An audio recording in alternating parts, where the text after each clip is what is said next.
Welcome, and thank you for joining me here at Sleepy Stories.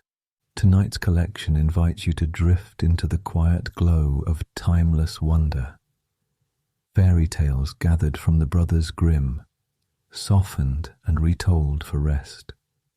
These are stories of loyalty and longing, of vanity and transformation, where animals speak, kings are humbled, and even the smallest act of kindness can change the course of fate. Have you ever wondered what it means to live in rhythm with the natural world, to find magic in promises kept and comfort in lives touched by the extraordinary? If you enjoy stories that help you unwind, don't forget to subscribe, and let us share in these sleepy journeys together each week. Now let us begin. Welcome, and thank you for joining me here at Sleepy Stories for Adults. Tonight I invite you to rest within a tale of transformation, quiet mystery, and the gentle rhythm of the natural world. Have you ever stood beside an old tree and felt something watching, not with eyes, but with memory? Our story tonight begins with the Juniper Tree, a timeless tale retold. Let us wander now to a cottage nestled in a field where time moves a little more slowly, and the wind carries more than just leaves.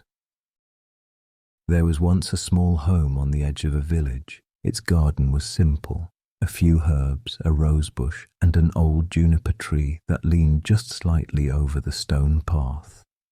The tree had been there longer than the house itself.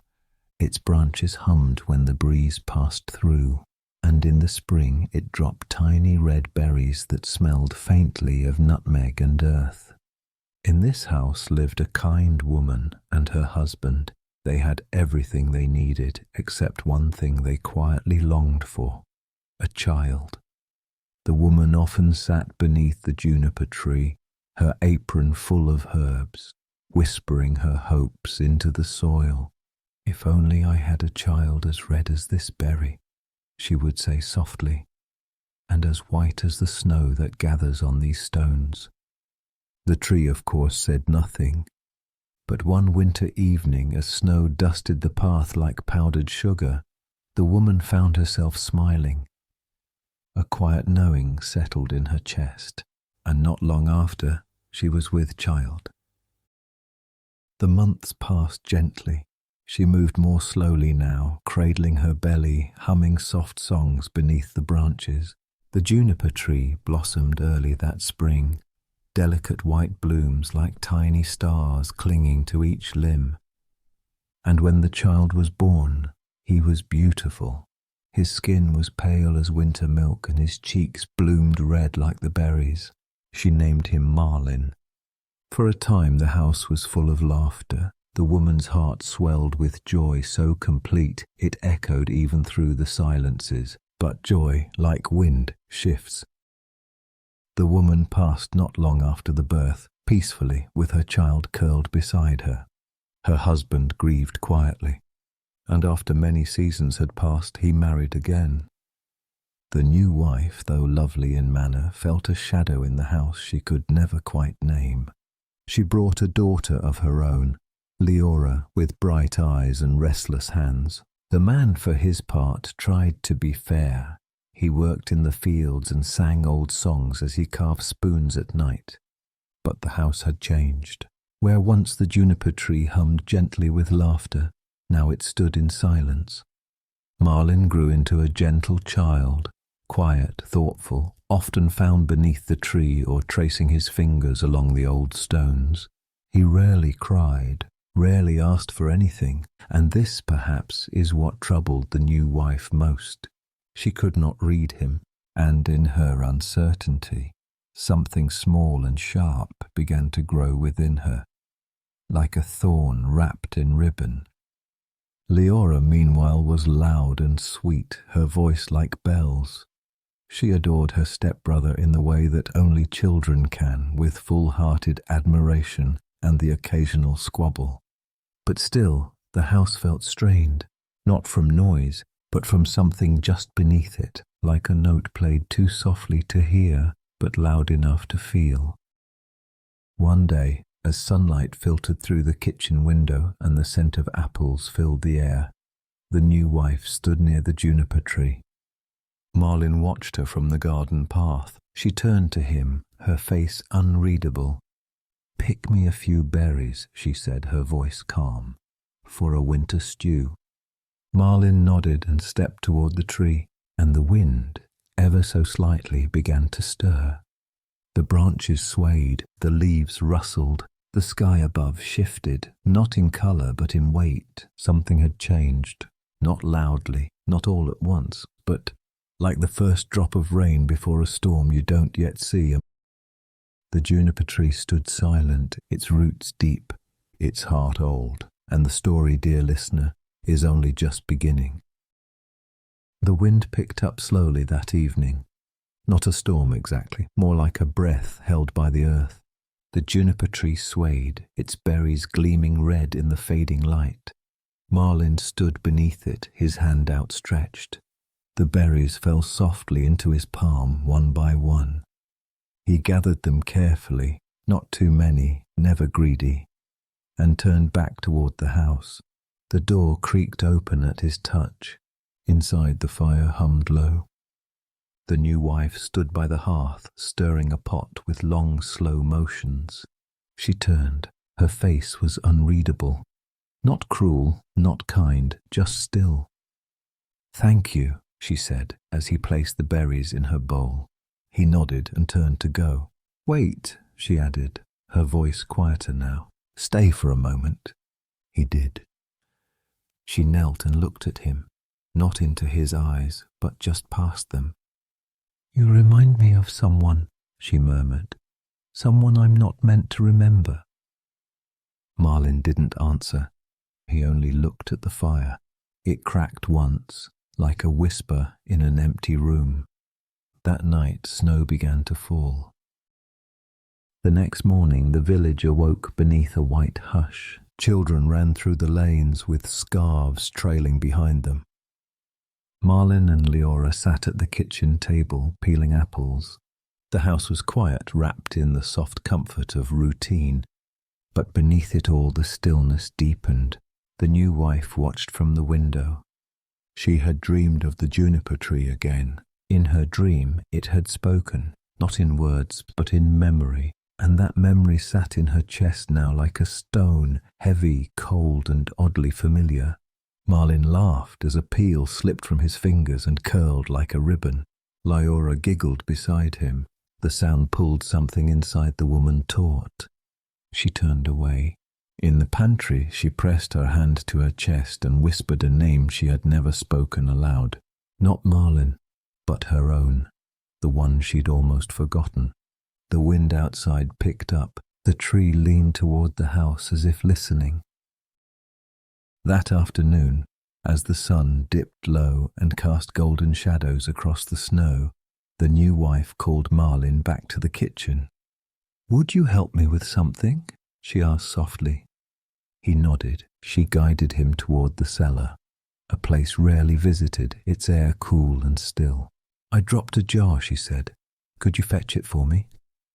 He nodded again and stepped into the low stairwell, but as he reached the bottom, the door above him closed, not slammed, just closed. A click, a breath, a silence.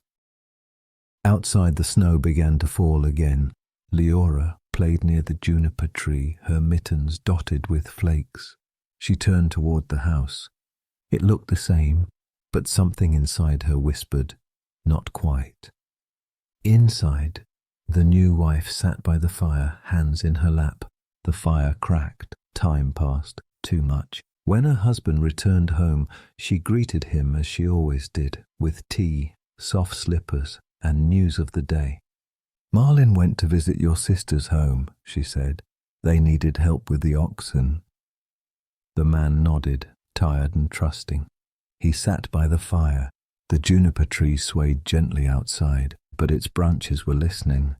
The snow still falling hushed the world to stillness. And beneath the roots something stirred, something small, something winged. Snow covered the cottage roof like a blanket, soft and undisturbed. Inside, the fire crackled steadily, warming the stone walls. But a chill still hung in the air, not from the cold, but from absence. Marlin's name was no longer spoken aloud, not by the new wife, not by the man. Only Leora whispered it, once before bed as she traced the shape of the juniper tree's shadow on her wall. The days passed quietly, too quietly, and then one afternoon a bird appeared in the garden. Not a robin, not a crow, something else. Its feathers shimmered like polished wood and fresh snow. Its beak glowed faintly gold, and its eyes held something ancient, not age, but memory. It perched on the juniper tree's highest branch, and it sang, not loudly, not brightly, but clear, like a single drop of water falling into a still pool. The song slipped through the village like morning fog. It drifted past open shutters and over rooftops, and those who heard it paused, not because they recognized it, but because they felt something deep inside begin to stir. The butcher, sharpening his knives, let one fall. The baker, reaching for flour, forgot what he was doing. The father, sitting in his chair, felt the sting of a memory he could not name. Only Leora smiled. She ran to the garden, boots crunching in the snow. The bird turned its head. Its song grew richer, almost like a lullaby or a story just beginning to be told. The bird flew through the village for 3 days, and each place it landed, it left something behind. A single feather on the baker's doorstep, a melody in the shoemaker's dreams, and at last, a golden chain outside the cottage door. The father picked it up. He turned it over in his hands. It was warm, familiar. He looked to the juniper tree. The bird sat there still, watching. It began to sing again, and this time the words were clearer. My stepmother struck me down one day. She covered me up and went on her way. But under the juniper tree I lie, and with each breeze I learn to fly. The father's breath caught in his throat. He turned toward the house, slowly, as if every motion pulled on a thread he had once chosen to ignore. Inside, the fire still burned, but the warmth did not reach his skin. The new wife sat still in her chair, staring into the flames. Her teacup trembled in her hand. Outside, the bird sang once more, not accusing, not angry, just remembering, and the juniper tree swayed, not with wind, but with knowing. That night, Leora stood by the window. The bird sat quietly on the sill, head tucked beneath its wing. She reached out, but didn't touch. Some things, even magical ones, needed space to rest. She whispered, "I know you." And though the bird said nothing, it blinked once, slowly. Then it closed its eyes, and the snow continued to fall. The next morning arrived pale and quiet. The bird was still there, perched atop the garden wall, its feathers softly ruffling in the breeze. Leora watched it from the kitchen window, her breath fogging the glass. She had not told her father what she suspected, but she didn't need to. The golden chain he wore around his neck now, the one the bird had left, shimmered like a memory brought into sunlight. He touched it often, not out of vanity, but like someone trying to remember a song they once knew by heart. The bird began to visit the village more openly now. Children followed its path with wide eyes. Adults, who might have ignored such things, stopped and listened. Each time it sang, a little more truth returned to the air. A cobbler found a small pair of shoes on his doorstep, too small for any child but worn at the soles. A seamstress dreamed of a red and white blanket she was certain she had never sewn, yet woke to find it folded at the foot of her bed. Leora sat beneath the juniper tree, listening. Sometimes the bird's song was gentle, other times it quivered with quiet sorrow, but always it ended the same way.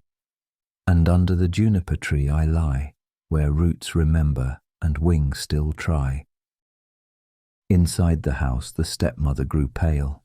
The fire no longer warmed her fingers. The bird's song reached her through the walls, through the cracks, through her dreams. At night she would wake and press her hands to her ears. But the melody always found her. It wasn't angry, it wasn't accusing. It was simply true, and truth, when it cannot be buried, begins to bloom. The man of the house, once silent, once forgetful, began to change. He walked more slowly now, looked more deeply. He sat by the tree some mornings, as if trying to hear something he'd missed for years. Leora joined him once. "Do you remember the day the snow fell early?" she asked. He nodded. "The day Marlin went to your sister's?" He hesitated, then softly, "I never asked if that was true." She said nothing.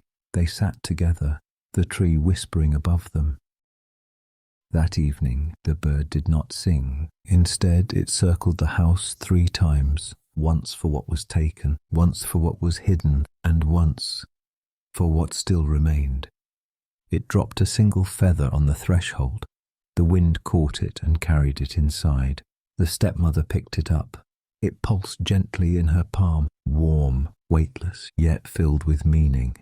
She closed her hand around it, and for the first time in many years wept, not out of fear, but because she remembered everything. Leora found her there, sitting quietly by the fire. The feather rested beside her like a curled petal. "I'm sorry," the woman whispered. It was the first thing she had said that day, perhaps the only thing she needed to. Outside, the juniper tree swayed, its branches lifted, and somewhere just above it, not in the sky but in the hush between stars, the bird waited. The night was still, even the wind seemed to pause, the stars hung low as if listening, and beneath the old juniper tree the earth felt warm, not from the sun but from something deeper. The bird landed softly on the highest branch. It folded its wings and looked down. Inside the cottage, the father and Leora sat beside the fire. The stepmother, no longer stern, no longer hiding, stood by the window watching the snow fall. The golden chain still hung around the father's neck. The feather lay on the hearth. No words were needed now, only breath, only stillness, only time. The bird began to sing, but this time the melody was different. Not sorrowful, not haunting. It was bright, like light through leaves, like the hush that comes after forgiveness. It sang of warmth, of laughter, of a mother's hand and a father's quiet song, of a boy beneath a tree, of a sister's kindness, and of a home finding its shape again. As the final note slipped into the night, the bird lifted its head. The branches of the juniper tree glowed faintly, not with fire, but with something older, something sacred, and from the earth beneath its roots, a small breeze rose. The snow around the trunk melted in a perfect circle, and from the center of that circle stepped a boy, Marlin, whole, warm, awake. He blinked at the moonlight, then looked toward the house. The bird gave one final trill, a soft, contented note, and vanished in a shimmer of light, not gone, just returned. Leora was the first to see him.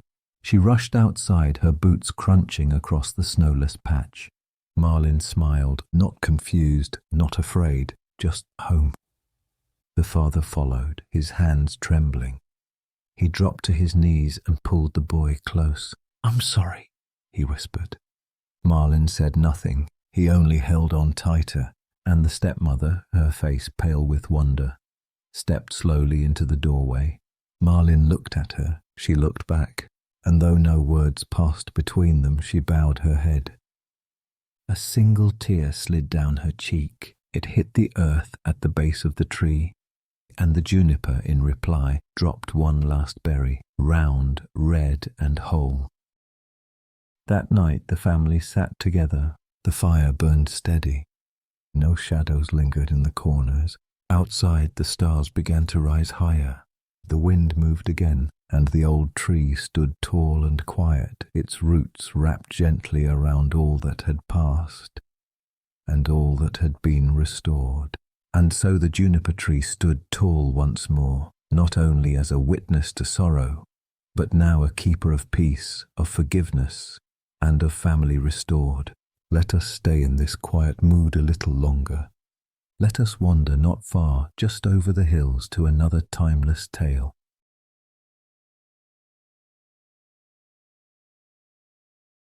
Where a young girl, caught between promises and power, must find her voice in a world of whispered names and golden threads, we drift into the story of Rumpelstiltskin, reimagined softly, where the stakes are never sharp, and where even the most curious creatures hold pieces of forgotten wisdom.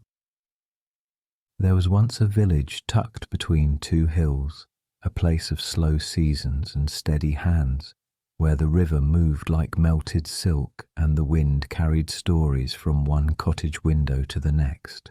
In this village lived a miller, cheerful and talkative, with more pride than grain in his sacks. He was a man of simple means, but grand imagination, often weaving little embellishments into his conversations. He would speak of his daughter with shining eyes, not just for her beauty, which the villagers agreed was quiet and true, but for her cleverness, her calm spirit, and the way she could turn a moment of silence into comfort. "She's so clever," he once said over mugs of cider at the tavern. "She could spin straw into gold if she wished." The room had laughed. But stories, like embers, have a way of catching, and that simple boast, light-hearted and meant to impress, drifted on the wind until it reached ears that were listening. The next day a messenger arrived from the castle, clad in deep blue velvet and bearing the crest of the royal family. He read from a scroll with practiced stillness. "His Majesty has heard of a girl with a rare and wondrous gift," the man said. "She is summoned to the court." The miller blinked. His daughter, who had been tending herbs by the window, stood still. No fear, no fuss, only a calm sort of wonder in her chest, like the hush before snowfall.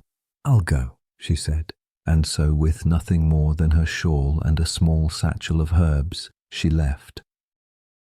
The castle was made of pale stone that glowed like warm milk in the morning light. Inside, the halls echoed with soft music and the careful steps of those who lived their lives in measured rhythm. The girl, whose name for now we'll leave unspoken, was led to a chamber where straw piled high against the walls. In the centre a spinning wheel, and beside it the king. He was not cruel, only curious. He looked at the girl with eyes that searched. "I've heard you can spin straw into gold," he said. She bowed her head gently. "I've heard that too," she said quietly. He raised a brow. "There's much straw here," he said, gesturing to the room. "Spin it for me, and I will reward you. If you cannot, you will remain until it's done." Not a threat, but not an invitation either. He closed the door behind him, and she was alone. The air in the room was still. Dust motes floated like tiny stars in the fading light. She walked to the spinning wheel, ran her fingers along its edge, then looked at the straw. Soft and golden in its own way, but no more magical than dry grass beneath the sun. She breathed in slowly, held it, then let it go.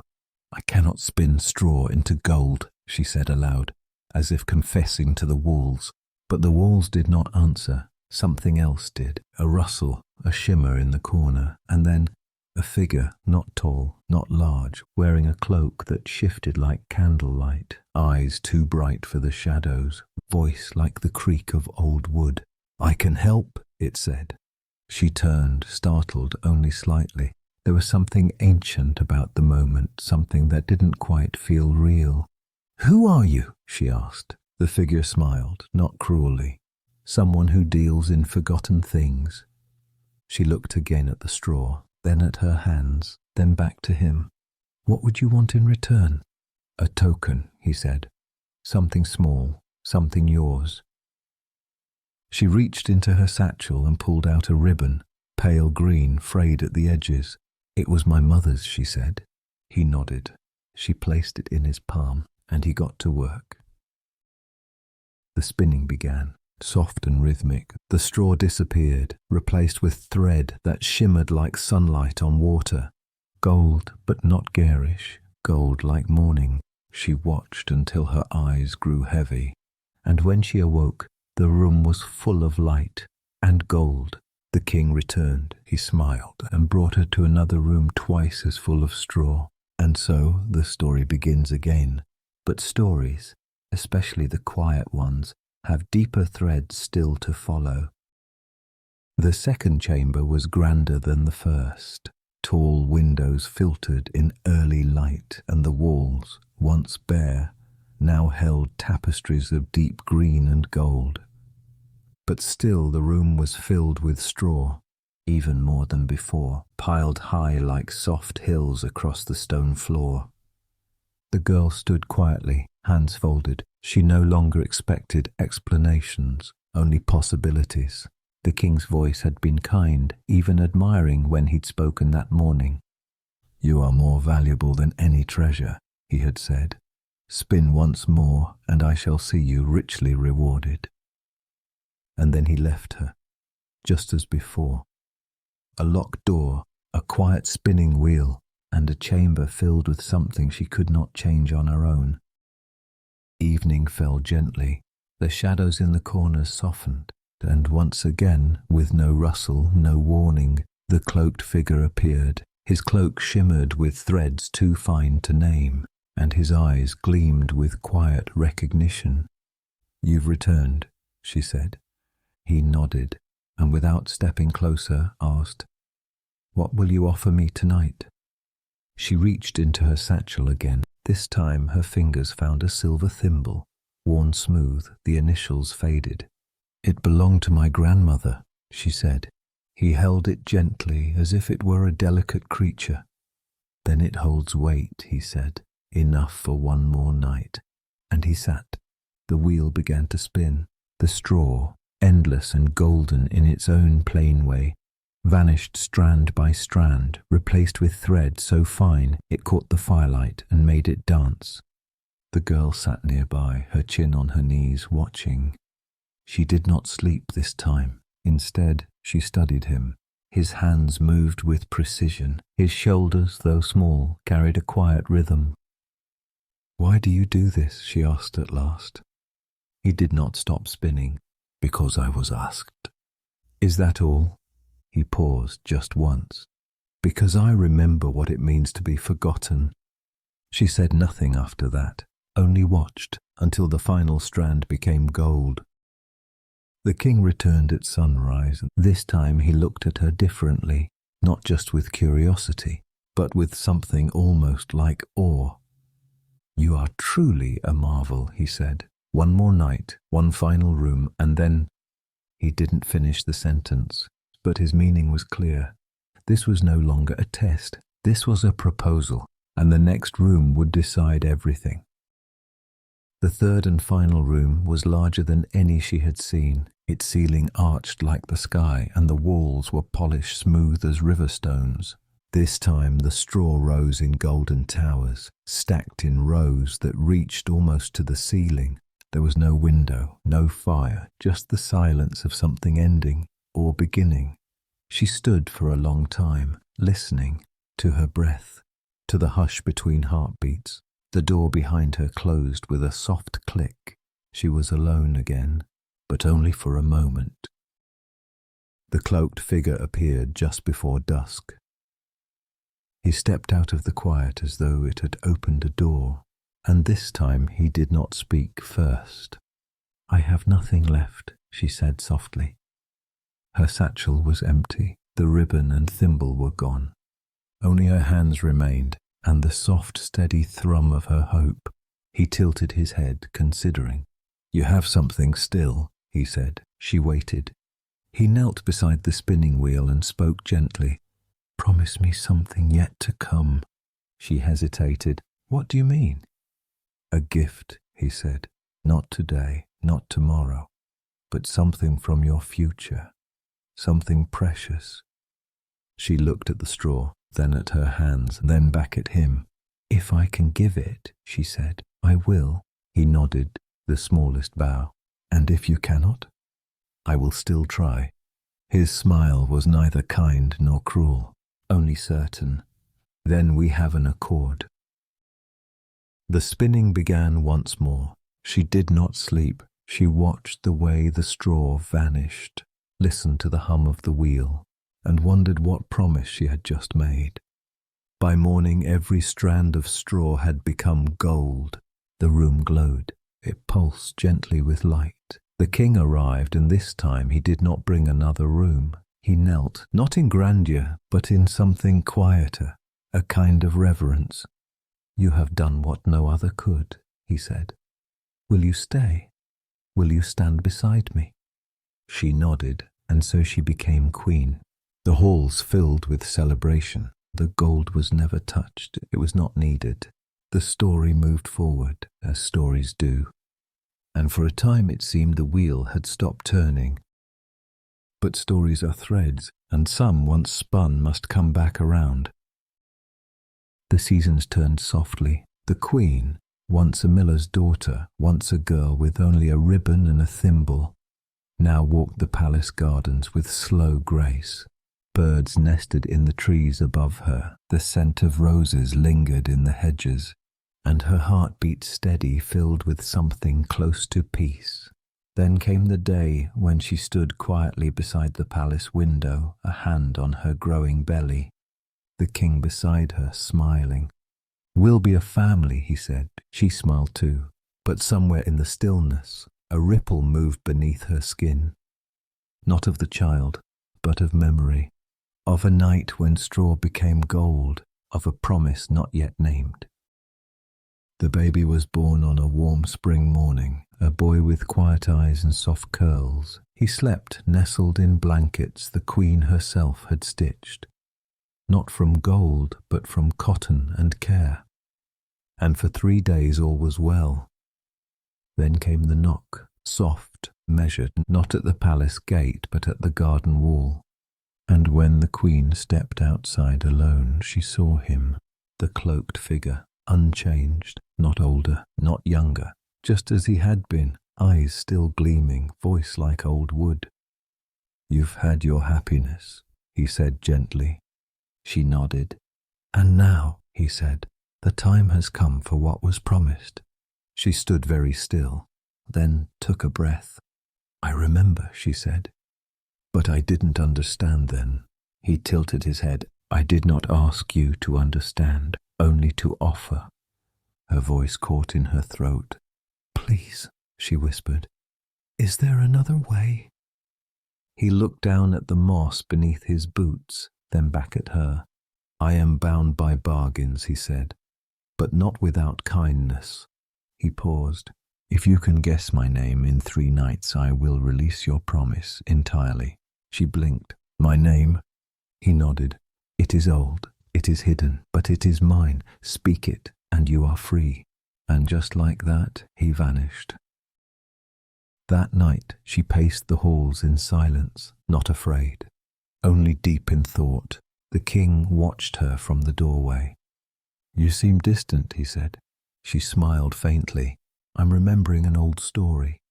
He nodded and kissed her brow, and she returned to the cradle, watching her child breathe. Tomorrow she would begin her search. She would walk the woods, listen to the leaves, speak to the birds, and somewhere in the stillness she would hope to hear a name. The next morning dawned pale and grey. Mist clung low to the fields, curling around stone paths and dew-dappled hedges like a soft shawl. The queen wrapped herself in a cloak and left the palace through the garden gate, choosing the long path that led down into the woods. Behind her, the castle faded gently into morning light. She walked not with urgency, but with care, each footstep placed as though the earth beneath her was listening, and perhaps it was. The forest was still waking, birdsong echoed like tiny bells, and the branches above swayed lazily in the breeze. She followed a narrow trail lined with moss and old stones, hoping that somewhere in the hush between leaf and root she might hear something unexpected. She listened, she waited, she wandered. All morning passed beneath the canopy. Once she spoke a name aloud, one from an old storybook, and waited, no reply. Another name, another silence. She sat on a fallen log and rested. Above her, the wind moved through the trees in long, sleepy sighs. Later that afternoon, near the edge of a clearing, she saw a small hut made of woven branches and pressed earth. Smoke curled from a crooked chimney. She stepped closer and knocked gently. An old woman answered, eyes sharp, hands wrapped in wool. The queen asked if she had heard of a man who spun straw into gold, or of a name that might carry the weight of secrets. The woman smiled without teeth. There are many names, she said, but most are borrowed. You're looking for one that was hidden. She stepped back inside and returned with a bundle of dried sage and a smooth round stone. Sleep with this beneath your pillow, she said, and listen to your dreams. Sometimes names speak from behind the veil. The queen thanked her and tucked the stone into her satchel, and she walked on. That night, back in the palace, she placed the stone beneath her pillow. Her child slept nearby. The fire burned low. And in her dreams the forest rose around her again, but stranger now. The trees bent toward her. The wind whispered syllables that slid away before she could hold them. One name came close. She reached for it and woke. It was gone. The second day, she returned to the woods.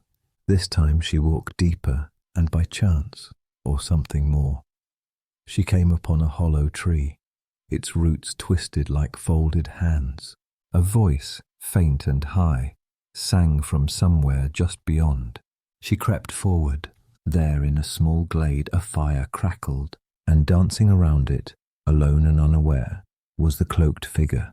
But his hood was down, his face pale and sharp, his eyes gleaming with delight, and he sang to himself in a voice like rustling parchment, "Tonight, tonight my plans unfold, the queen's child mine, as once foretold. But she'll not win, not by whim or whimsy, for none shall guess, Rumpelstiltskin, see?" The queen's breath caught. She stepped back silent, and when she was sure he had not seen her, she turned and ran, soft-footed and sure, back to the palace, back to her child, and to the third night, the final night. The sky was velvet blue as the third night began. A hush had settled over the palace. The halls glowed with soft candlelight, and beyond the garden walls the wind carried the last of the day's warmth. In the nursery the child slept peacefully, a hand curled around the edge of his blanket. The queen stood beside him. She had not spoken the name aloud. Not yet. She waited, she breathed. She remembered the glade, the firelight, the crooked dance, and the sound of the name whispered like a secret pulled from the roots of the forest. The cloaked figure arrived as he always had, quietly from the corner of the room where shadow and candle met. He stepped forward, face hidden once more beneath his hood. "Tonight," he said, "the promise is fulfilled." The queen nodded. "Unless I know your name." He tilted his head. "Do you?" She met his gaze, calm and certain. "Is it Thistlewhite?" He chuckled. "No. Perhaps Grimblekin?" A shake of the head. "No again." She stepped closer. The firelight behind her made her seem taller somehow. "Then," she said softly, "might it be Rumpelstiltskin?" The room fell silent. He froze. The folds of his cloak fluttered with the sudden startled breath. He didn't speak, didn't vanish, just stood, as if the sound of his name had turned him to stone. Then slowly, gently, he removed his hood. His face was not cruel, only tired, only surprised. "You found me," he whispered. "I listened. she replied. I wandered, I waited, and I remembered that every name, no matter how hidden, leaves an echo. He bowed his head. Then, without anger, without regret, he turned and stepped backward into the quiet and faded like smoke through the night air. The queen returned to her child, lifted him gently into her arms. He blinked once and smiled, and the room felt warmer than before, not from the fire, but from something softer, the warmth of a promise kept. Outside, the trees whispered, the wind turned, and in the distance the forest held its breath, then let it go. And so the name was spoken, the thread unspooled, and peace returned to a castle once spun with secrets. Let's drift now from spindles and whispers into forests much deeper and skies filled with wings. A new story awaits, one of silent love, quiet devotion, and the strength it takes to protect those we hold dear. We now drift into the gentle mystery of the Six Swans. Once, in a kingdom bordered by forest and lake, there lived a king who loved nothing more than the wild woods that lay beyond his castle walls. He would walk there alone, often at dawn, with only the birds and the branches for company. These woods, so quiet and deep, gave him peace, but they also hid secrets. One morning, as mist still clung to the roots, he wandered further than ever before. The trees grew taller here, their trunks curved like question marks, and light filtered through in quiet gold. There, in a clearing, stood a woman. She wore no crown.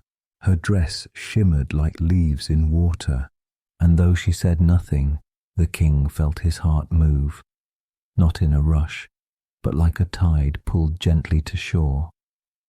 They spoke little.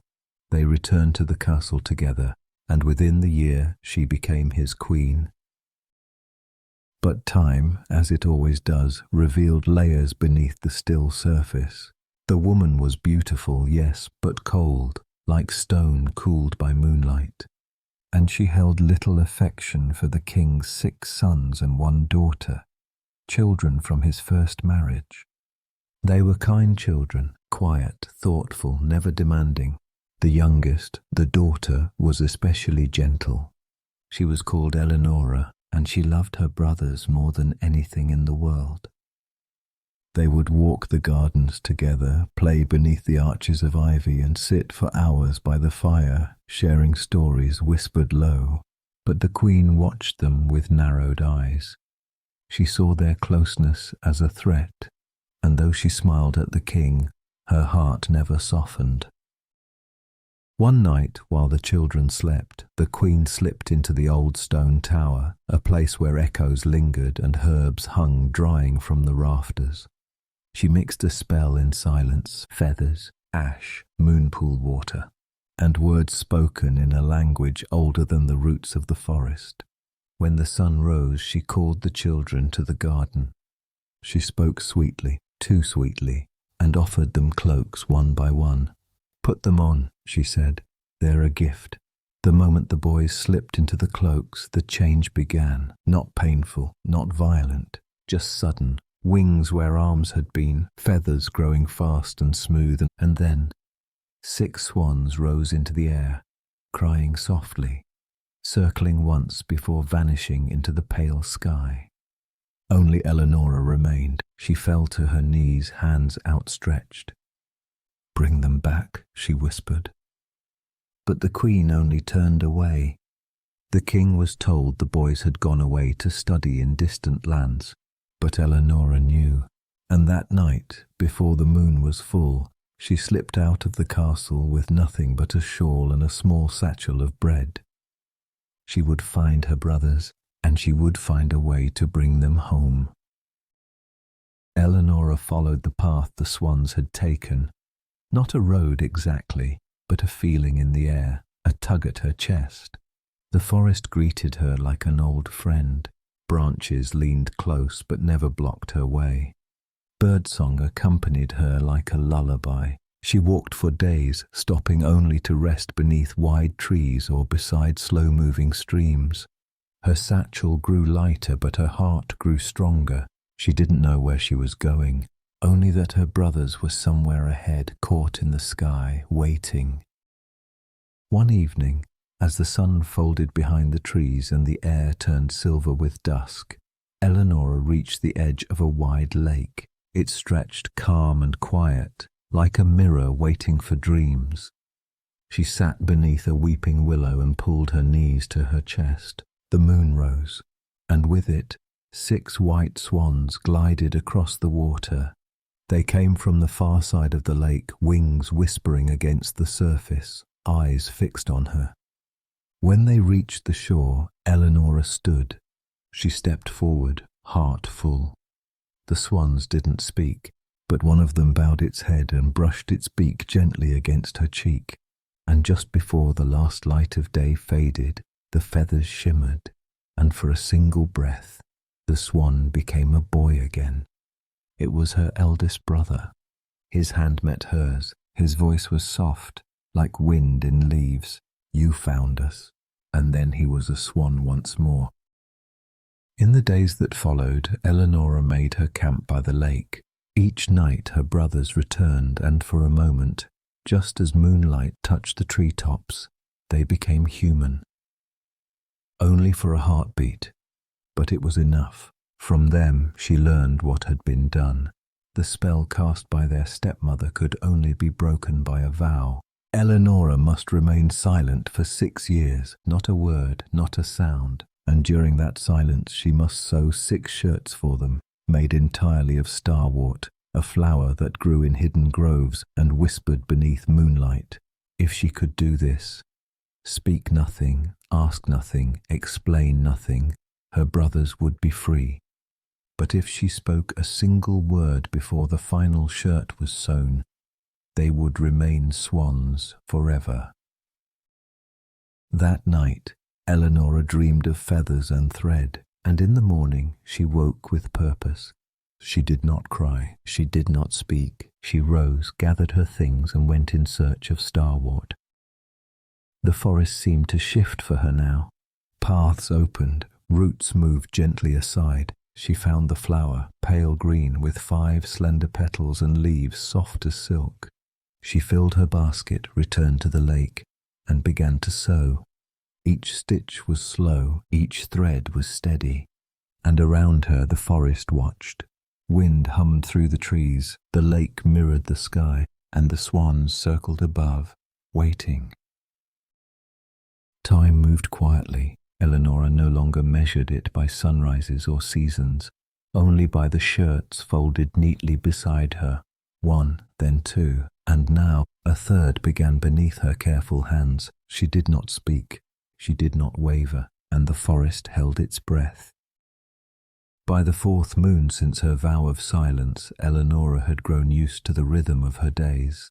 She rose with the light, she gathered starwort with gentle hands, and she sewed, stitch by steady stitch, as the hours folded softly around her. She didn't count the days, she only counted the shirts. 3 now rested folded at the edge of her shelter. The 4th was nearly finished, and though she could not speak, her heart spoke often, in the press of her palms, in the way her eyes lingered on the trees where the swans came to rest. Love, she knew, could be carried in silence. One afternoon, as she wandered deeper into the forest in search of fresh starwort, she paused beside a narrow stream. The water sang quietly over smooth stones. She knelt to refill her flask, and when she rose again, she was not alone. A man stood across the stream, dressed not as a hunter or a traveller, but with the quiet grace of someone who carried responsibility. He looked startled to see her, but not unkind. He stepped forward, slowly. "Are you lost?" he asked. Eleanor shook her head gently. She placed a hand over her chest, then held a finger to her lips. "I see," he said, softening. "You do not speak." She nodded. "I am Prince Thane," he said, inclining his head. I come through these woods often, though I have never seen you before." Eleanora lowered her eyes, not shy, only cautious. Her hands held no answers she could give. He looked at the basket she carried, filled with pale green leaves. "You live here?" A nod. He hesitated, then, with a warmth that surprised her, said, "Would you allow me to walk with you?" She hesitated, but his presence, like the stream, seemed calm and true. So she turned, and together they walked. Over the weeks that followed, Prince Thane returned again and again. He never asked questions she could not answer, never pressed her to speak. He brought her fresh bread once, and a warm cloak when the air grew cool. She accepted these things with a bow of her head and the gentlest smile. He told her stories of his mother's herb garden, of the quiet library in the palace, of the wild deer that sometimes came to drink at the southern glen. And though Eleanora said nothing, he began to understand her silences. Her laughter, quiet and voiceless, lived in the way her shoulders lifted. Her sorrow showed only in the way she stared at the sky each evening, waiting for wings. He never asked who she was, he only stayed. One day he brought her a gift, a tiny silver bell on a ribbon. "So you may call for me," he said, "if ever you need someone to sit beside you." She took it with soft fingers, and though it never rang, it rested at her side as she sewed. By the end of the season, Eleanora had completed the 4th shirt. The 5th had begun. The threads whispered in her hands, and the forest, once only a place of waiting, now held a new kind of hush, a hush that felt, somehow, like belonging. It was the season when the leaves turned golden, when the air grew crisp and the sun set just a little sooner each day. Eleanora had finished the 5th shirt. Only one remained, and though her hands grew tired, her heart remained steady. Each evening, as the swans flew low across the lake, she would hold the folded shirts close and imagine the day they would wear them, the day her brothers would be free. She never spoke, but her silence had become its own language, one understood by the trees, by the water, and by one man in particular. Prince Thane had continued to visit. Sometimes he brought her wool or ribbon, sometimes just his company. She found comfort in his presence, or not as a distraction, but as something steady beside her vow.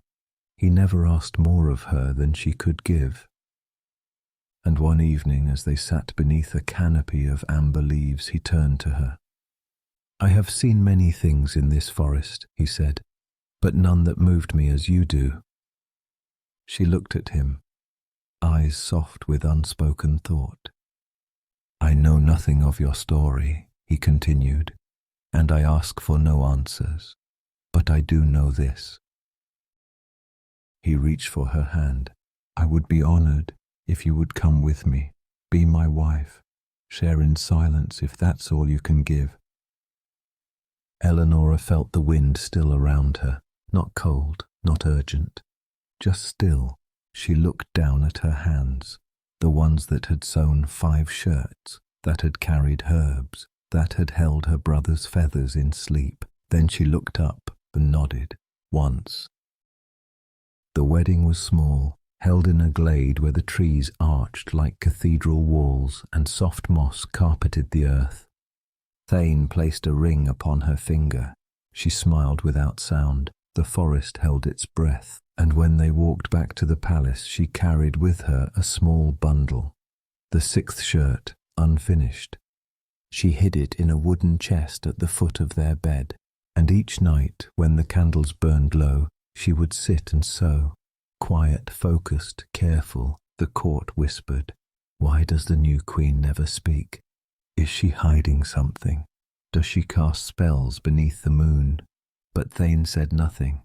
He stood beside her always, and when questions came he would smile gently and say, "She speaks in ways we have yet to understand." Months passed. The 6th shirt neared completion, and Eleanora's belly began to swell. A child was coming, and with it a new kind of hush. The palace grew quiet in the winter months. Snow drifted down in soft layers, muffling the world in white. The queen's chambers were filled with warmth, a gentle fire, thick wool blankets, the scent of cinnamon and clove. And in the corner, by the tall window overlooking the frozen lake, Eleanor sewed. The sixth and final shirt lay across her lap. Each stitch carried not just thread, but memory.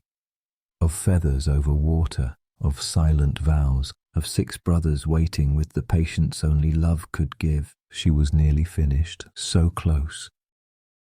But in the stillness of winter doubt sometimes whispers loudest, and not everyone in the court was as kind as Thane. They watched Eleanor's silence with suspicion. Whispers grew like frost on windows. She arrived from the forest with no name. She never speaks, never tells where she's from. She sews constantly. What is she making? And when her child was born, a daughter, quiet and bright-eyed, the whispers deepened. She's cursed the child. She has bewitched the prince. She is no queen. Eleanor said nothing. She couldn't. But inside a chill grew that even the fire could not reach. It was an older noblewoman who voiced what others only muttered. She has ensnared him with silence, she said to the king's advisers. She speaks to no one. She answers nothing. We must protect the child. They didn't understand silence. They didn't understand the strength it took to hold a promise day after day, stitch after stitch. And so a judgment was passed. The child would be taken for her own protection, they said.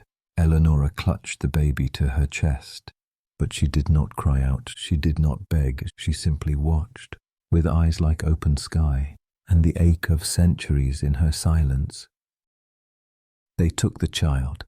Thane was away on royal business, and when he returned he found his queen standing in the snow, alone, the last shirt pressed to her chest. He asked her what had happened. She looked at him with everything she could not say, and still he waited for her to speak, but she could not. She would not yet. The court saw this, and suspicion turned cruel. Witchcraft, they muttered, she will bring ruin. And soon they lit a fire built not from hate but from fear, which burns just the same. They placed her high upon it, but she did not flinch. She held the sixth shirt in her arms. Only one sleeve remained to sew. Above, the sky opened wide, and 6 white swans circled. The people gasped. The prince stood frozen, and Eleanor, silent as ever, threaded her final stitch. The shirts, now complete, shimmered in her hands. She threw them skyward, and as they rose, each swan caught one, wings folding mid-flight, feathers falling like snow. They touched the ground not as birds, but as men, her brothers, whole, free, restored. And finally Eleanor turned. Her voice, quiet but steady, filled the silence she had held for so long. "My vow is kept," she said. The people fell to their knees. The flames died before they ever touched her. And in the distance someone brought forth a child, her daughter, safe and smiling. The prince ran to her, and for the first time she spoke his name. He wept, the forest sighed, and the world for a moment was still. The fire was gone, only warmth remained, not from flame but from those gathered close, her brothers, her daughter, her husband, and even the once sceptical court, now silent in reverence. Eleanor stood with the ashes at her feet, not burned but bright, the 6th and final shirt still fluttering in her hands like a banner of completion. The wind caught it, and it danced into the air before resting gently on the ground. Around her, time seemed to slow. Her brothers stepped forward, each one with eyes full of memory and awe. They bowed not just to thank her, but because they knew the weight of what she had done. "Years," one whispered. "Without a word," said another. "She gave everything," the eldest said, his voice catching. Prince Thane reached her side and took her hand. Her voice, no longer bound, was soft as dusk. "You believed in me," she said. "I always did," he replied. And together they knelt to gather their child, who reached for Eleanor's face with chubby hands and a sleepy smile. The crowd that once judged her now watched in humbled silence. Some wept, some smiled. But no one spoke, not yet. Not until the Queen, once voiceless, had said all she wished to say. They walked back to the palace not with fanfare but with peace. Her brothers remained close, returning to their rightful place beside her. They did not speak often. Words were not always needed. But when they did, they spoke with care. The kind of care learned through absence and longing. The forest no longer held them. It had released its spell, and in doing so, gifted them back to the world. Eleanor planted starwort beneath her chamber window, not because she needed it, but because it had once carried her hope. Each spring it bloomed soft and pale, a reminder of silent strength and unwavering love. She did not sew as often, but when she did, she stitched slowly, not to break a curse, only to remember. Years passed, the child grew, and in her was the memory of wings and courage and stories told not with words, but with steady hands and open hearts. At twilight, when the sky turned rose and indigo, Eleanor would sit beneath the juniper tree in the garden and watch the swans pass overhead. Not her brothers, just swans, but each one a reminder that vows made in love are never truly broken. They live on, in silence, in stitching, and in the sky. And so the forest gave back what it had taken, not only the brothers, but the voice of a sister who stitched in silence and spoke with love. Now, as the stars settle once more above the trees, we turn our gaze to another tale. A quieter one still, where truth lies buried beneath moss and stone, and where song becomes the way memory finds its way home. The Singing Bone, a story of brothers, of justice long delayed, and of the voices that rise even when all seems lost. There was once a kingdom nestled between low green valleys and soft rounded hills, where orchards grew heavy with fruit and the rivers hummed quietly over stone. It was a peaceful place, save for one shadow. High in the hills, a wild boar roamed. Massive and untamed, it rooted up crops, toppled fences, and frightened the herders who dared venture near. None could catch it, none could stop it. And so, each season the damage spread a little farther down the slopes. The king, weary of the trouble, issued a proclamation. "Whosoever can rid the land of this beast shall have my finest treasure and the hand of my daughter in marriage." The villagers spoke of the challenge in whispers. And from a small farm near the edge of the woods, two brothers heard the news. The elder was tall and strong, with sharp eyes and quicker pride. He declared at once he would take the challenge. The younger brother, gentler and quiet of speech, said nothing, but the next morning he too prepared to leave. Their mother gave them each a small pouch of food. To the elder she gave cured meat and a gleaming knife. To the younger she handed only a slice of rye bread and a walking stick carved long ago by their father. "You may need different kinds of strength," she said softly. And they set off, not together, but along different paths through the hills. The elder brother took the road that wound toward the city. He stopped often, ate well, and bragged loudly at inns. "The boar will fall before my blade," he said. "I'll be king before the leaves change." Strangers toasted his boldness, and the wine flowed. The younger brother followed a quieter trail. He spoke to no one. He listened to the wind. He watched where the brambles bent and where the birds flew low, and by their patterns he found the beast's trail. On the second day, in a clearing shaded by old oak trees, he heard a sound, a snort, low and thick. The boar was there, Its eyes glinted like coals, its tusks curved like the crescent moon. But the young man did not raise his stick. He waited, then moved slowly, and before the creature could charge, he reached into his satchel and tossed down the bread. The boar paused, sniffed, ate. When it looked up again, its breathing was calmer. The young man stepped forward and placed a hand on its back. It did not flinch. Later that night they returned together, the beast behind him, docile and quiet. He led it not to the king, but to a glade just beyond the castle grounds, where the animal could live without harm. In the morning he would go to the palace and tell his tale. But the elder brother was already there, and he had a different story to tell. Morning broke slowly with pale gold light spilling across the castle stones. The courtyard stirred with quiet excitement. News had already spread.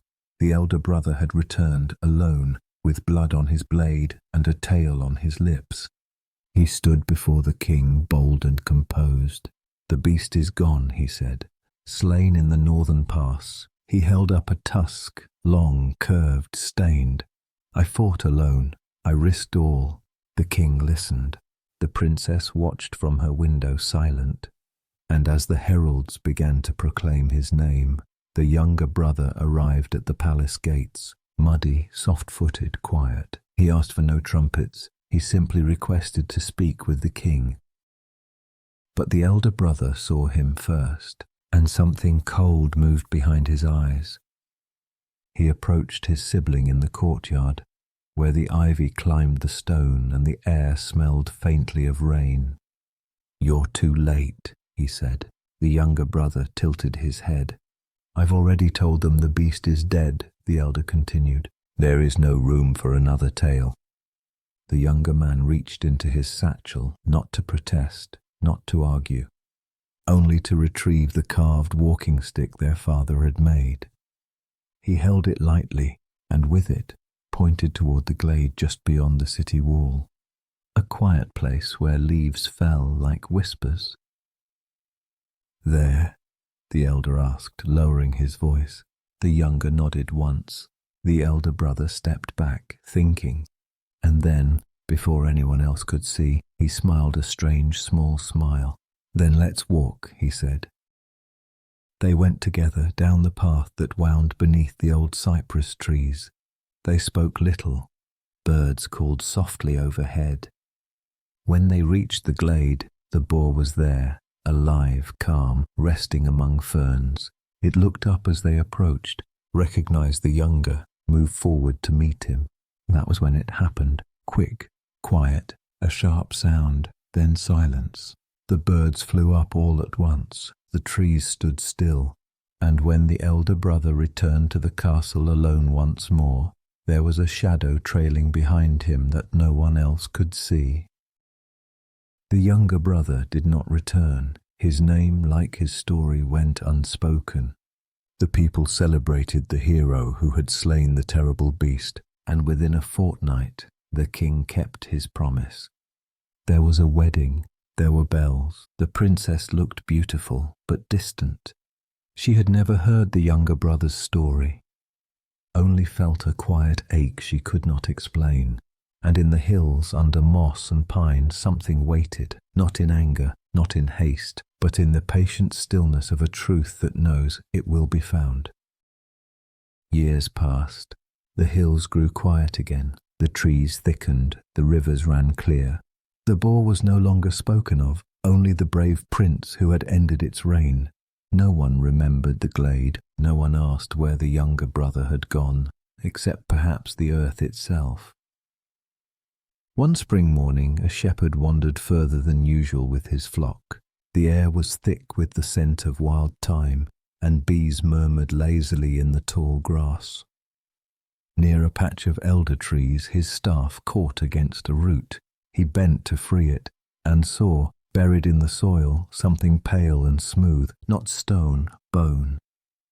He brushed away the dirt gently. It was a small piece, a fragment of a rib, slender and hollow like a reed. Curious, the shepherd carried it home. That evening, as the sun dipped low and golden, he sat by his hearth and began to carve. He'd made flutes before from wood and horn, but this felt different. It shaped easily beneath his knife as if it remembered what it was meant to become. He polished it smooth, tied a soft strip of linen around its end, and raised it to his lips. The note it made was unlike any he had heard. Not sad, not sweet, just true. And as he played, a voice rose from within the flute, not his own. It sang, "My brother killed me, buried me deep beneath the moss where no one weeps. He took my prize, he wore my name, but truth remains in song and flame." The shepherd dropped the flute. His hands trembled. He stepped back. The wind moved through the cracks in the door, carrying the last note into the twilight. He didn't sleep that night. But in the morning he wrapped the flute in cloth, tucked it gently in a satchel, and walked to the palace. The gates opened for him, for the tune he played on approach was strange and haunting. Word travelled quickly through the marble halls, and soon the queen, the princess who had once watched from her window, stood before him. She asked him to play again. He hesitated, then did. The same voice rose, clear, certain, unblinking. "My brother killed me, buried me low, beneath the trees where wild things grow. He took my voice, he claimed my right, but bones remember even at night." The queen's face paled. Something inside her, long quiet, stirred. She asked where the bone had come from, and when he told her, she ordered the glade to be searched. Under twisted roots they found the rest, bones worn smooth with time but still whole, and beside them the carved walking stick, familiar, too familiar. It was enough, and that night the queen stood before the king. The flute was played one final time, and the truth that had waited quietly in the dark was heard by all. The great hall was quiet, not with tension, but with reverence. The shepherd stood still, flute in hand, the queen beside him, the king seated, eyes heavy with thought, and before them the elder brother, now a prince, now a man whose silence said more than any excuse. The voice from the bone flute had sung again, once more, just once, and in that single steady note the room had changed. No one shouted, no one moved, only the truth remained. The elder brother looked around. He had lived well. He had been honoured, loved. But none of it had come from the root of who he truly was. And now, standing in front of what had been buried, bone, story and song, he felt it, the weight of it, and he bowed his head. The queen stepped forward, not with anger, only clarity. She held the carved walking stick in both hands, the one she had once admired from her window, not knowing the hand that carried it. "This belonged to the true prince of this tale," she said softly, and turning to the king, she placed it gently before the throne.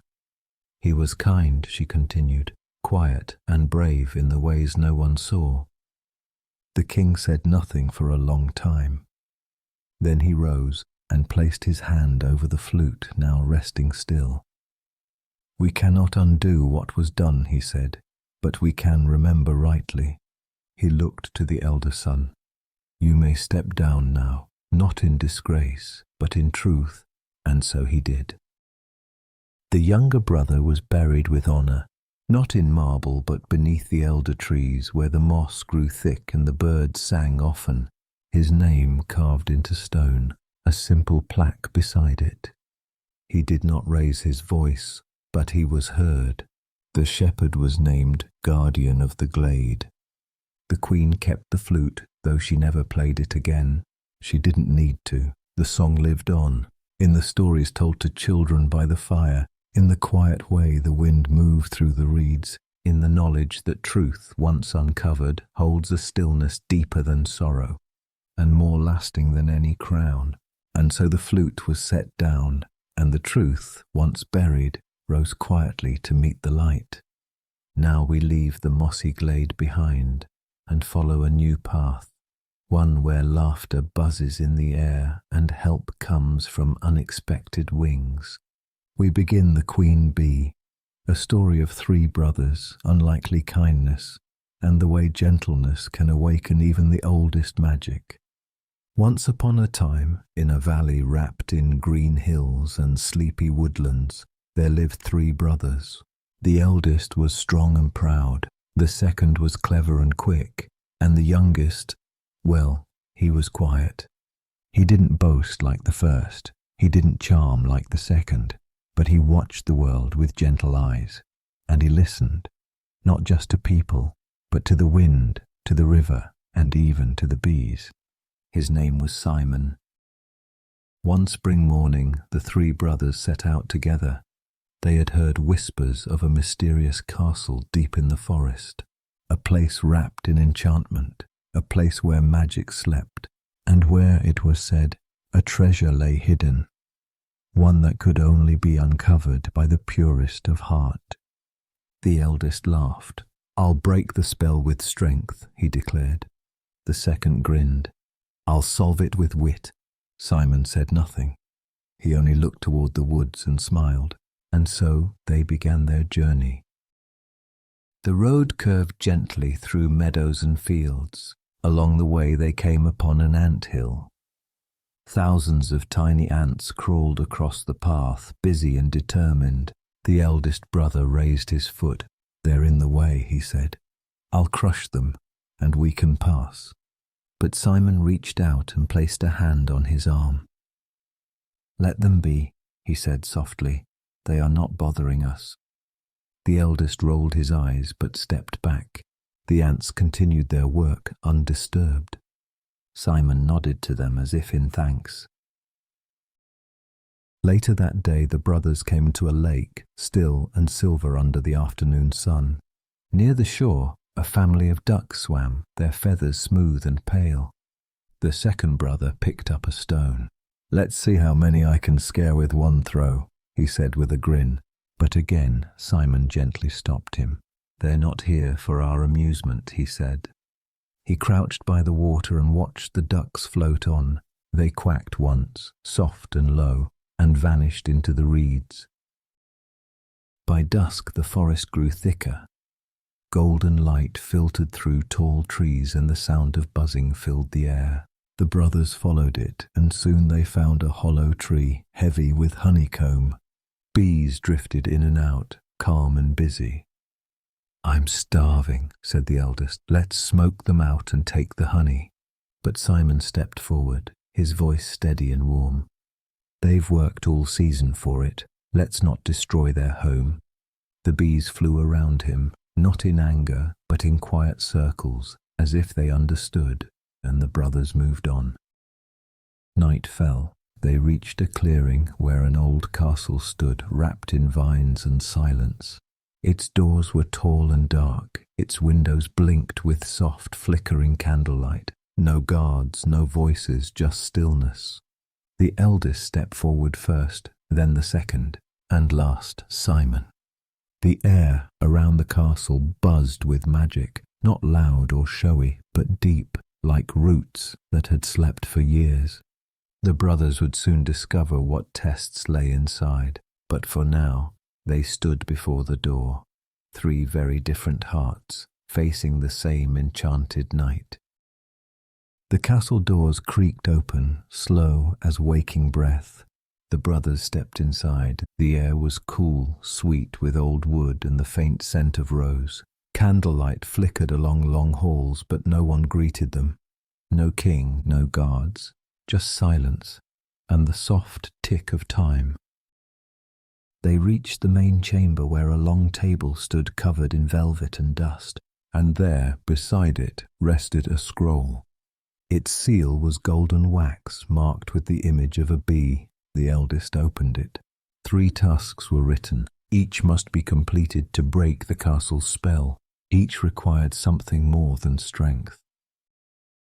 The first task: gather the 1,000 pearls scattered across the forest floor, hidden by the wind, guarded by time.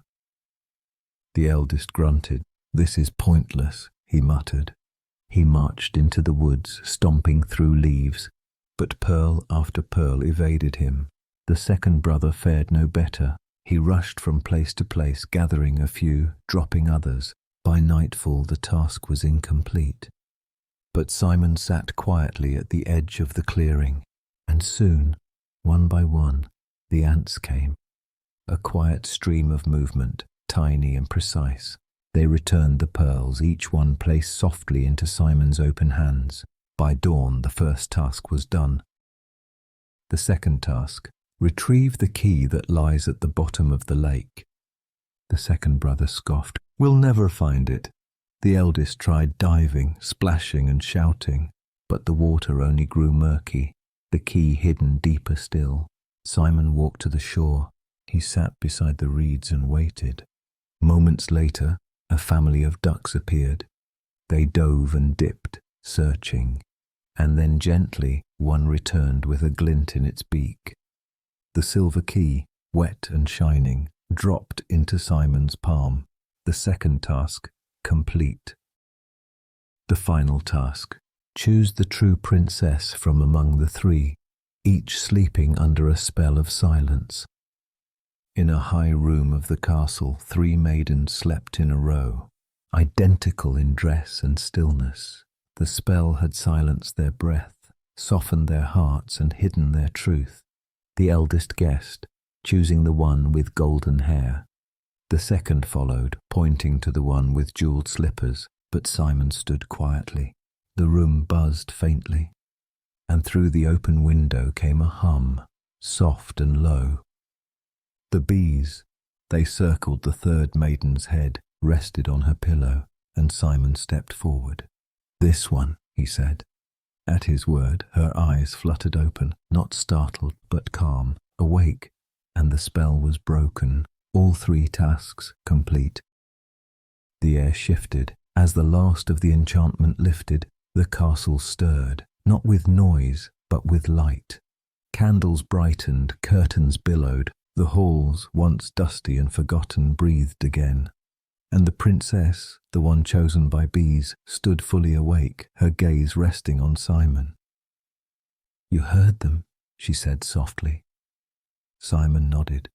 They remembered you, he replied. The princess smiled, and behind her, doors began to open. From every corner of the castle, those who had slumbered under spell now stepped forward, attendants, knights, chambermaids, all blinking into the light of a world renewed. The king was last to appear, tall, with silver in his beard and wisdom in his eyes. He looked to the princess, then to Simon, and then to his other 2 brothers, who now stood slightly apart, uncertain. You have broken what we could not, the king said, not with sword, not with cleverness, but with gentleness. Simon said nothing. The king reached for a crown, not ornate, but simple, shaped like a ring of braided vines. He placed it not on Simon's head, but in his hands. This is yours to accept, the king said, not by blood, but by deed. Simon held the crown gently. It was light, almost humming. The bees gathered at the windows, buzzing once before drifting away, their work done. Later, under the branches of a flowering tree, Simon sat beside the princess. The others feasted inside, but they remained outside, where the air was quiet. I didn't come to rule, Simon said at last. I know, she said. That's why you can. He looked at her, not with surprise, but with warmth. She rested her hand over his, and the forest once again listened.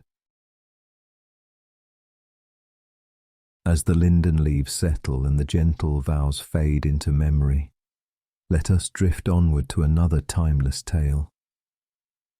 A story of wishes whispered to the sea, of humble beginnings and the tides that test the heart. We turn the page as we begin the story, the fisherman and his wife, a quiet parable of longing, gratitude, and the peace that lives just beyond the shore. In a small, creaking hut by the edge of the sea, there lived a fisherman and his wife. They had little, only what the tides gave them. The walls of their cottage were crooked, their fire small, and their meals often plain. Yet the fisherman rose early each morning with steady hands and a heart that did not complain. He loved the sea, not for its riches, but for its rhythm, the way it breathed with the world, in and out, wave after wave.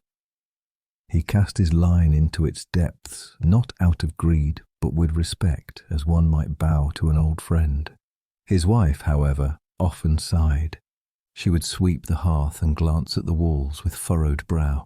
"If only the roof did not leak," she'd murmur. "If only we had a proper stove, a real bed, just a little more." The fisherman would nod gently. He understood wanting comfort, but he never let it turn to bitterness. One morning the sky was silver with cloud as he rowed out onto the sea. The waves were calm, the air still. He cast his line and waited. Hours passed quietly. Then, a tug. He pulled slowly, expecting a fish like any other. But when he drew the line in, he found not a common catch, but a fish shimmering gold from head to tail. It blinked at him with wide, wise eyes. "Good fisherman," it said in a voice like wind across water, "if you let me go, I shall grant you what your heart most quietly desires." The fisherman, startled but calm, looked into the creature's eyes. He did not ask for gold or castles. He thought of his wife and of the leaking roof and the cracked hearth. He nodded once, gently. "Then go," he said. The fish slipped back into the sea without a splash. The sky above seemed a little clearer, and when the fisherman returned home, the old hut still stood, but the roof no longer leaked. A small fire crackled warmly in a new stone hearth. His wife stared. "What did you do?" she asked, and so he told her. Of the golden fish, of the gentle promise, of the sea that still waited just beyond the sand. She looked at the walls and then quietly said, "If it can fix a roof, perhaps it could give us more." The fisherman said nothing, but outside the sea stirred once more. The next morning arrived soft and grey, the kind of sky that blurred the horizon where sea met air. The fishermen woke early, as always, and tended to the nets outside their now dry cottage. The walls still leaned, the windows were still crooked, but the hearth glowed warmly, and no drip disturbed their sleep. His wife stood at the doorway, eyes fixed on the horizon. "Go back," she said quietly, "to the fish." The fisherman paused. "It has already helped us," he replied. "But it can help more," she said. "Ask for a real house, a proper one, with smooth floors, tall windows, a kitchen with space to breathe." He looked to the sea. It was calm, almost waiting. He did not wish to trouble it, but he also wished for his wife's heart to rest. So he took the small boat and rowed through the morning hush. The sea swelled gently beneath him, silver and wide. When he reached the deeper waters, he called out, not loudly but respectfully. "Golden fish," he said, "are you there?" The surface rippled, and from beneath the quiet waves the golden fish appeared, its eyes calm, its voice low. "What is it you ask?" "My wife," the fisherman began, then paused. "She wishes for a house, not a hut, something warm, solid." The fish blinked once. "So it shall be," it said, and with a swirl of light beneath the water, it was gone. The fisherman turned his boat. The shore, as he approached, looked different. Where the crooked hut once stood, a sturdy cottage now waited, painted white, roof tiled neatly, a garden blooming with herbs and lavender. Inside, the hearth burned brighter, the windows caught the afternoon sun, and his wife stood in the doorway again, no longer with furrowed brow, but wide-eyed. "It worked," she whispered. The fisherman smiled. That night they ate warm soup in wooden bowls and listened to the fire, but the wind outside began to shift, not harshly, just expectantly. And the next morning the wife looked not at the sea, but at the clouds. "If the fish could give us this," she murmured, Imagine what else it could offer. The fisherman looked down at his calloused hands. He said nothing, but far beyond the shore the sea stirred gently as if listening still. The days passed gently, but the air in the cottage shifted. Though the hearth burned bright and the cupboards were full, the wife's gaze often drifted to the horizon. She would stand at the window, fingertips resting on the glass, eyes tracing the line where the sky touched the sea. "It's beautiful," she would say, "but it's still so small." The fishermen, who had begun to find peace in the simplicity of their days, said little. But one morning, as gulls called softly above the dunes, she turned to him and spoke with calm certainty. "Go back. Ask for a palace, a true place of honor, something fitting." The fisherman hesitated. "We have more than enough," he said gently. She didn't raise her voice, but her silence, long and lingering, wrapped around the room like fog. And so once more he took up the oars and rowed into the waiting sea. The water had darkened, not with storm, but with depth. Still he called out, "Golden fish, if you hear me, I ask again." The waves parted. The fish surfaced slowly, golden light glinting from its scales. "What does the heart seek now?" it asked. "She wishes for a palace," the fisherman said softly, "a home fit for a queen."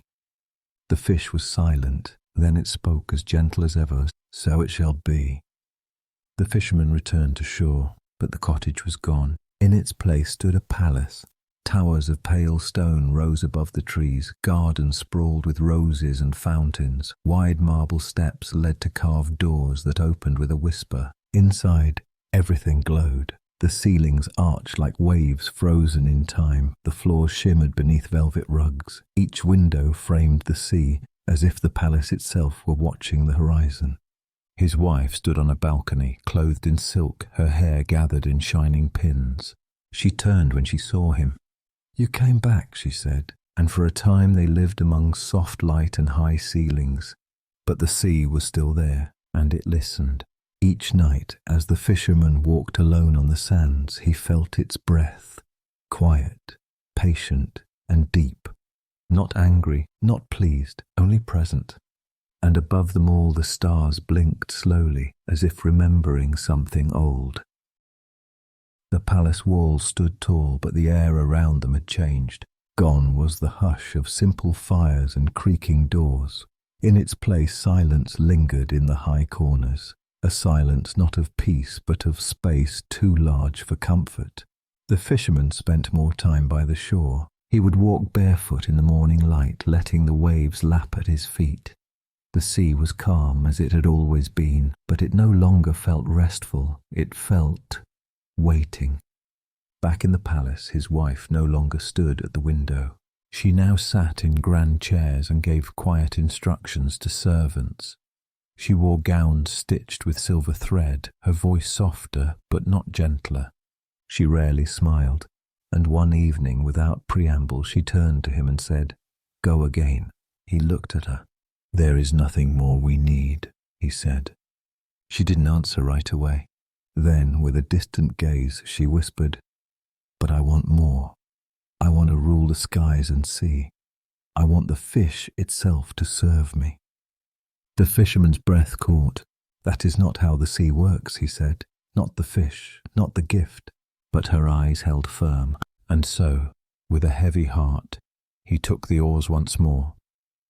The sea was darker now, not violent, but deep with quiet pressure. The wind was still, the horizon blurred. When he reached the centre, he called, "Golden fish, I come once more. I do not wish to ask, but I do not come for me." The sea waited. Then, with barely a ripple, the fish rose. Its eyes, still kind, met his. "There is nothing more to give," it said, "only what is returned." The fisherman bowed his head, and when he lifted it again, the fish was gone.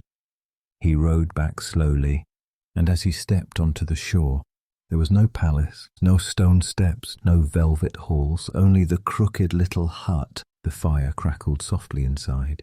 Then his wife sat at the edge of the garden, her hands in her lap. She didn't weep, she simply looked at him, and then out to the sea. and for the first time in many days the wind moved again, softly, without storm. A storm, it seemed, had come and gone, not with thunder, but with silence. The morning that followed was quiet, not the quiet of absence or emptiness, but the kind that settles after a long breath when everything has returned to stillness. The fisherman stepped outside and felt the earth beneath his feet. The sea murmured gently in the distance, its waves brushing the shore like a lullaby. He looked at the crooked little hut. Its roof, patched once again, let in a soft golden light through the edges. Smoke curled from the chimney. Inside, his wife stirred a pot above the fire, her eyes lowered, her hands steady. She didn't speak when he entered, but she did place a bowl in front of him, warm porridge, a piece of bread, still soft. He sat. The fire crackled. Outside, the gulls circled low, and a breeze played with the edge of the old curtain. "I asked too much," she said finally. The fisherman didn't answer. She looked up. "Do you hate me for it?" He reached across the table and placed his weathered hand over hers. "No," he said, "I think we forgot what we already had." She blinked slowly, and in that still moment, something shifted, not with grand words or dramatic change, but with understanding. They spent that day together, not in silence but in ease. She swept the floors. He repaired the nets. They gathered herbs by the hillside and watched the sea in the golden hour. And when the sun sank low and the sky turned soft with stars, they lit a small lantern and sat by the water. "I used to think peace was something you earned," she said, her voice barely louder than the tide. He smiled. "Maybe it's something you remember." The waves lapped gently, the wind stirred the lantern flame, and the sea, vast and old and knowing, breathed with them, not with magic or promise, but with presence. The fisherman closed his eyes, not to dream, but to rest, beside the one who had travelled through longing and back again, only to find that what they truly needed was already waiting in the quiet all along.